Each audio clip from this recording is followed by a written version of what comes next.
Përshëndetje të nderuar miqtë e mi, përshëndetje të dashur ndjekës, ja ku po vazhdojmë të ritakohemi në kanalin Monitor TV, duke sjellur pranë jush ngjarjet më të fundit, më interesante dhe më dinamike, duke ndaluar tek pyetjet më të mëdha që po bëhen në rrjetet sociale, tek kutia e unazës. Ju e dini që në shtëpinë e Big Brotherit ka mbetur vetëm një kuti pa thyer në të gjitha kutijat e emergjencës që kishte vënë në dispozicion për banorët vëllau i madh. Një nga kutitë e cila nuk është thyer është kutia më e veçantë, kutia më e bukur, kutia që ndoshta do të lidhte një rrugtim të bukur në jetë për një nga banorët, që në fakt ishte Gjesti dhe Egli. Shumë prej nesh pritëm që Gjesti të thyej këtë kuti, që Gjesti të marrë unazën nga brenda dhe t'i propozoj fejes apo martesë Eglit, por edhe të shohim se çfarë fshihet pas asaj kutie. Unë jam munduar që të krijoj një shpjegim për ju përse Gjesti nuk e then kutin dhe cilat janë pikpyetjet e Gjestit deri më tani dhe a do të thyej kutin Gjesti sonte për të shpëtuar fatin e Eglit në këtë finale. Mbrëmja e sonte në Big Brother VIP Albania 4 është më shumë se një gjysmë finale. Është një përballje emocionale midis zemrës, krenarisë, frikës dhe ndjenjës së vërtet. Midis të gjitha dinamikave, debateve dhe surprizave që pritet të shpërthejnë në spektakël, një kuti e vogël me ngjyrë të kuqe, riheshtur e ngjitur në një mur të shtëpisë. Është kutia e unazës, e vetmja që nuk është thyer ende këtë sezon. Të gjithë e kanë parë, të gjithë e kanë komentuar. Disa e kanë menduar si një shaka televizive, të tjerë si një mundësi të bukur për një ndjenjë, por shumë pak e kuptojnë peshën e saj të vërtet, sepse kjo nuk është thjesht një kuti, është një simbol i një ndjenje të pathënë, i një dashurie të fshehtë, i një burri që po lufton me veten për të marrë vendimin më të rëndësishëm të jetës së tij. Dhe në qendër të kësaj dileme qëndron Gjesti. Historia e tij me Eglin nuk është si ato dashurit klasike të spektaklit, me përqafime të shpeshta, puthje para kamerave apo deklarata që mbushin rrjetet sociale. Jo, ata nuk ishin nevojë të flisnin shumë. Ishte mjaftueshëm një shikim në dhomën e gjumit, një dorë që prekte pa zhurmëm, një frymëmarrje e thellë në darkë kur gjithë shtëpia heshte dhe kamerat ndaleshin pak më gjatë mbi ta. Të dy e dinin që kishin një ndjenjë, por njësoj si dy njerëz që janë lënduar më parë, që kanë ndërtuar mure për t'u mbrojtur, ata nuk lejuan që kjo ndjenjë të shpërthente si zjarri. E lanë të qëndrojë si një flakë e ngrohtë, e brisht por e gjallë. Dhe për këtë arsye, publiku ma gjeps, sepse kjo nuk ishte një histori për lojë. Kjo ishte një ndjesi e vërtet, por është një dashuri që nuk thuhet me fjalë, por e shikoj që po veprohet me sy. Kur produksioni vendosi kutitë e emergjencës, çdo banor kishte dhe ka mundësi të ndryshon lojën, të fiton, të humbiste, të thyen të rregullat, por kutia unazës ishte ndryshe. Ajo nuk të jep një çmim, një avantazh apo një ndëshkim. Ajo kërkon guximin për të thënë po të dua të jem me ty dhe jashtë kësaj dere. Dhe kjo nuk është e lehtë. Gjesti e ka parë kutin çdo ditë, ka kaluar pranë saj, ndoshta ka vështruar, ndoshta ka buzëqeshur me veten, por kur nuk e ka thyer. Dhe jo nga frika, por nga respekti, nga përgjegjësia, sepse ai nuk do ta përdor dashurinë për të fituar një lojë. Ai nuk do që publiku të mendoj e bëri për të marrë vota. Jo, ai nuk do që Egli të ndjej se po e vën në siklet, para një audience prej qindra mijëra vetësh, për një moment që ndoshta duhej të ishte më i thjeshtë, më intim dhe më i tyre. Ka edhe një pjesë tjetër që pak e kuptojnë, ekziston frika e refuzimit.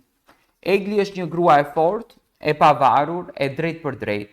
Nuk është nga ato që thot po për të mos lënduar, nuk është nga ato që bën lojra emocionale për audiencë, ajo e ka treguar se është ndryshe nga të gjitha. E kur një burr si Gjesti përballet me një grua të tillë, ai nuk nxiton, ai mendon, peshon dhe vlerëson. Ai e di që nëse ajo nuk është gati, atëherë një jo nuk do të jetë zhgënjim, por një plagë e thellë para publikut dhe gjithë publikut shqiptar, në një nga anëtet më të rëndësishme të jetës së tij. Ndoshta prandaj ai nuk ka bërë asnjë hap, sepse ndoshta nuk është akoma momenti i tyre, ose ndoshta ai po pret që t'i dëgjoj asaj ponë pa e pyetur fare. Publiku kërkon ndjenjë, por ndjenja nuk e njeh personin. Ka një valë të madhe dashurie nga publiku për Gjestin edhe për Eglin. Ka njerëz që thonë se kjo është historia më e vërtetë e këtij edicioni. Dhe shumë janë që ndihen të zhgënjur nga Egli, nuk është në finale. Madje thuhet se sonte vllau i madh mund të sjellë një mekanizëm surprizë për ta futur edhe Eglin mes finalistëve. Nëse ndodh kjo, gjithçka ndryshon, sepse ndoshta pikërisht atëherë kur të dy janë në të njëjtin nivel, në të njëjtin moment, pa ndarje, pa tension, Gjesti do të ngrej dorë dhe do të thotë tani po. Tani është momenti. Dhe nëse ai nuk e bën sonte, mos u mërzisni, mos u zhgënjeni, mos e gjykoni, sepse dashuria vërtet nuk matet me datë, nuk matet me minutazh apo me spektakël. Dashuria vërtet ndodh kur është gati të ndodh. Dhe ndonjëherë kutit më të bukura nuk hapen në ekran, por kur ndriçimi është i butë, kur kamerat janë fikur dhe kur zemrat janë vetëm për vete. Sonte kutia unazës është më shumë se një kuti. Është një portë, një vendim, një shans, një provë dashurie. A do ta thyej Gjesti këtë kuti? Askush nuk e di. Por ajo që e dim është se nëse ai e bën, nuk do të jetë për lojë. Do të jetë sepse ajo është zemra e tij dhe kjo vlen më shumë se çdo finale. Unë mendoj që Gjesti nuk i bën dot gjërat pa ndjerë. Do me thënë, ai shpeshherë ka thënë që kam një lloj ndjesie për Eglin, edhe më parë thonte kur Egli po bëhej keq, kur Egli po i merrte situatat shumë afër zemre, sepse Egli ka dhe një lloj dozë xhelozie, që do ta komentoj pastaj. Kam një lloj emocioni për Eglin, por unë e shoh që Gjesti ka frikë të marrë hapa më të mëdha se aq, sepse Gjesti ka ëndra shumë. Është në moshën 24 vjeç, ka ëndra për të ndjekur artin dhe këtu unë e mbështes sepse Gjesti nuk e luan emocionin e tij për klikime. Po të ishte ndonjë banor tjetër, duke patur gjithë këtë popularitet, duke patur gjithë këto drona, duke patur gjithë këtë mbështetje, më besoni që do ta bënte që të përdorte mekanizmin për të futur edhe më shumë në zemrën e publikut. Por Gjesti është person që rrezikon, edhe ka përzgjedhur që në jetën e tij të shkon me sinqeritetin, dhe sinqeriteti është ky, që unë dua të vazhdoj përpara vetëm me një mundësi të vetme, që unë të luftoj, të veproj, të vrapoj më së shumti dhe unë të arrij guximin që unë të mbush zemrën time me dashuri dhe nesër kur unë do takoj me një kafe për Eglin, le të mos i them që unë të përdora. Nuk dua të bëj një diçka që nuk e ndjej dhe nuk dua të lëndoj një vajzë.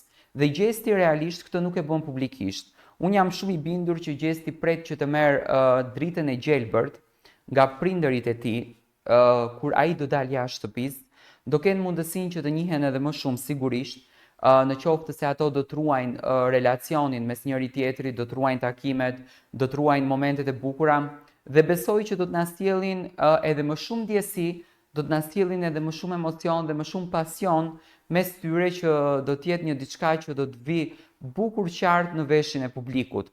Dhe për këtë arsye, unë mendoj që Gjesti nuk është natyra, edhe nuk është çuni që i bën gjërat për klikime, që i bën gjërat për lajka, por është çuni i cili i bën gjërat në qoftë se i ndjen.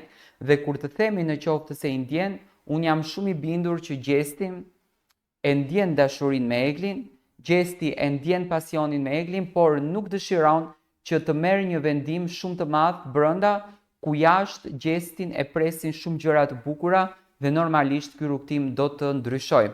Unë sonte nuk e pres që Gjesti të thyej kutinë e unazës, edhe pse përflitet shumë, mendoj që kjo kutia e unazës do të thehet në fund nga vetë Ledioni, për të kuptuar se çfarë ka të fshehur ose mund të thehet të martën kur Ledioni Arbëri dhe Neda do t'jenë pjesë e darkës së bukur me finalistët në shtëpinë e Big Brotherit.